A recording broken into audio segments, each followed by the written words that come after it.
Welcome back. RSS ಚಟುವಟಿಕೆ ಮೇಲೆ ಕೈ ಸರ್ಕಾರದ ಕೆಂಗಣ್ಣು ಬೀರಿದೆ.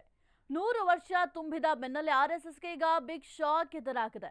ಹಾಗಾದ್ರೆ ಏನಪ್ಪಾ ಅಂತಹ ಶಾಕ್ ಅಂತ ಯೋಚನೆ ಮಾಡ್ತಾ ಇದ್ದೀರಾ? ಎಸ್, ಸರ್ಕಾರಿ ಸ್ಥಳಗಳಲ್ಲಿ ನಿರ್ಬಂಧವನ್ನ ವಿಧಿಸುವ ಬಗ್ಗೆ ಭಾರಿ ಚರ್ಚೆ ನಡೀತಾ ಇದೆ. ಆರ್ಎಸ್ಎಸ್ ಚಟುವಟಿಕೆಯ ಮೇಲೆ ಕೈ ಸರ್ಕಾರದ ಕೆಂಗಣ್ಣು ಬಿದ್ದಿದೆ. 100 ವರ್ಷ ತುಂಬಿದ ಬೆನ್ನಲ್ಲೇ ಆರ್ಎಸ್ಎಸ್ಗೆ ಬಿಗ್ ಶಾಕ್ ಎದುರಾಗಿದೆ. ಸರ್ಕಾರಿ ಸ್ಥಳಗಳಲ್ಲಿ ನಿರ್ಬಂಧ ವಿಧಿಸುವ ಬಗ್ಗೆ ಚರ್ಚೆಯಾಗ್ತಾ ಇದೆ. ಸಿಎಂಗೆ ಪತ್ರ ಬರೆದ ಪ್ರಿಯಾಂಕ್ ಖರ್ಗೆ ವಿರುದ್ಧ ಕಿಡಿಕಾರ್ತಿದ್ದಾರೆ. ದೇಶದ 70% ಜನ ಸಂಘದ ಸಿದ್ಧಾಂತವನ್ನು ಒಪ್ಕೊಂಡಿದ್ದಾರೆ. ಕೈ ನಾಯಕರ ಧಮಕಿಗೆ ನಾವು ಹೆದರೋದಿಲ್ಲ, ನಿಷೇಧ ಮಾಡಿ ನೋಡೋಣ, ಕಾಂಗ್ರೆಸ್ಗೆ ಸವಾಲ್ ಹಾಕಿದ್ದಾರೆ. ಆರ್ಎಸ್ಎಸ್ ಚಟುವಟಿಕೆ ಮೇಲೆ ಕೈ ಸರ್ಕಾರದ ಕೆಂಗಣ್ಣು ಬಿದ್ದಿದೆ.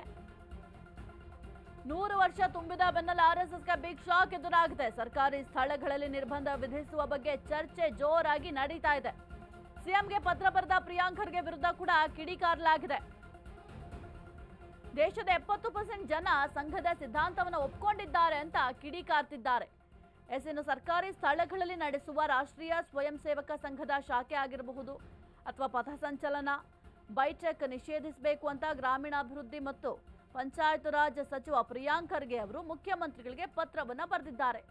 ಕಡಿವಾಣ ಹಾಕಬೇಕು, ಸರ್ಕಾರಿ ಜಾಗಗಳೇನಿದ್ದಾವೆ ಅಲ್ಲಿ ಆರ್ಎಸ್ಎಸ್ ಕೆಲವೊಂದಿಷ್ಟು ಕಾರ್ಯ ಚಟುವಟಿಕೆಗಳು ಯಾವುದನ್ನು ಕೂಡ ಮಾಡಬಾರ್ದು, ಅದಕ್ಕೆ ಪರ್ಮಿಷನ್ ಕೊಡಬಾರ್ದು, ಕಡಿವಾಣ ಹಾಕಬೇಕು ಅಂತ ಸದ್ಯಕ್ಕೆ ಸಚಿವ ಪ್ರಿಯಾಂಕ್ ಖರ್ಗೆ ಅವರು ಮುಖ್ಯಮಂತ್ರಿಗಳಿಗೆ ಪತ್ರವನ್ನು ಬರೆದಿದ್ದಾರೆ.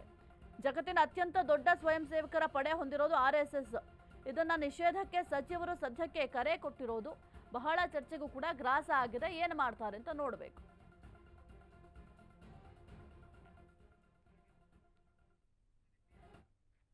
ಈ ಕಾಂಗ್ರೆಸ್ ಪಾರ್ಟಿಯವರಿಗೆ ಬುದ್ಧಿ ಭ್ರಮಣೆ ಹೊಟ್ಟಿದೆ. ಈ ದೇಶದ ಪ್ರಧಾನಿ ಆರ್ಎಸ್ಎಸ್ ಅವರು, ಈ ದೇಶದ ಹೋಮ್ ಮಿನಿಸ್ಟ್ರು ಆರ್ಎಸ್ಎಸ್ ಅವರು, ರಾಷ್ಟ್ರಪತಿ ಆರ್ಎಸ್ಎಸ್ ಸಿಂಪತೈಸರ್, ಉಪರಾಷ್ಟ್ರಪತಿ ಪೂರ್ತಿ ಆರ್ಎಸ್ಎಸ್. ಬೇಡ, ನಮ್ಮ ರಾಜ್ಯಕ್ಕೆ ಬಂದ್ರೆ ಗವರ್ನರ್ ಈ ಸರ್ಕಾರನ ವಜಾ ಮಾಡಕ್ಕೆ ಅಧಿಕಾರ ಇರೋವಂಥದ್ದು, ಈ ಸರ್ಕಾರನ ವಜಾ ಮಾಡಕ್ಕೆ ಅಧಿಕಾರ ಇರೋದು ಗವರ್ನರ್ಗೆ. ಆ ಗವರ್ನರು ಆರ್ಎಸ್ಎಸ್. ಅದ್ಯಾವುದೋ ಒಂದು ಕತೆ ಹೇಳ್ತೇವೆ, ಈ ಸೊಳ್ಳೆ ಹೇಳ್ತೈತಂತೆ ಆನೆ ಹತ್ರ ಹೋಗಿ ಕುಸ್ತಿಗೆ ಬರ್ತೀಯ ನೀನು ಅಂತ. ಹಂಗಾಯ್ತು ಇವ್ರ ಕತೆ.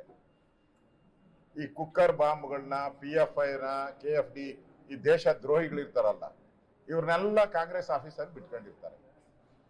ರಾಷ್ಟ್ರೀಯ ಸ್ವಯಂ ಸೇವಕ ಸಂಘದ ಹಿನ್ನೆಲೆ ಗೊತ್ತಿಲ್ಲದೆ ಇರ್ತಕ್ಕಂಥವ್ರು, ರಾಷ್ಟ್ರೀಯ ಸ್ವಯಂ ಸೇವಕ ಸಂಘದ ಕಾರ್ಯಚಟುವಟಿಕೆ ಬಗ್ಗೆ ಮಾಹಿತಿಯ ಕೊರತೆ ಇರ್ತಕ್ಕಂಥವ್ರು, ಕೇವಲ ತಮ್ಮ ಪ್ರಚಾರಕ್ಕೋಸ್ಕರ ಚಟದಿಂದ ಮಾತನಾಡ್ತಕ್ಕಂಥವ್ರು ಈ ರೀತಿ ಹೇಳಿಕೆಗಳನ್ನ ಕೊಡೋದಕ್ಕೆ ಸಾಧ್ಯ. ಇವತ್ತು ಜವಾಬ್ದಾರಿ ಸ್ಥಾನದಲ್ಲಿರ್ತಕ್ಕಂಥ ಪ್ರಿಯಾಂಕ ಖರ್ಗೆ ಅವರು ಇಷ್ಟೊಂದು ಬೇಜವಾಬ್ದಾರಿಯಿಂದ ಪತ್ರವನ್ನು ಮುಖ್ಯಮಂತ್ರಿಗಳಿಗೆ ಬರೆದಿದ್ದಾರೆ ಅಂತ ಹೇಳಿದ್ರೆ ಇದು ಅವರ ಮೂರ್ಖತನದ ಪ್ರದರ್ಶನ ಮಾಡ್ತಾ ಇದ್ದಾರೆ.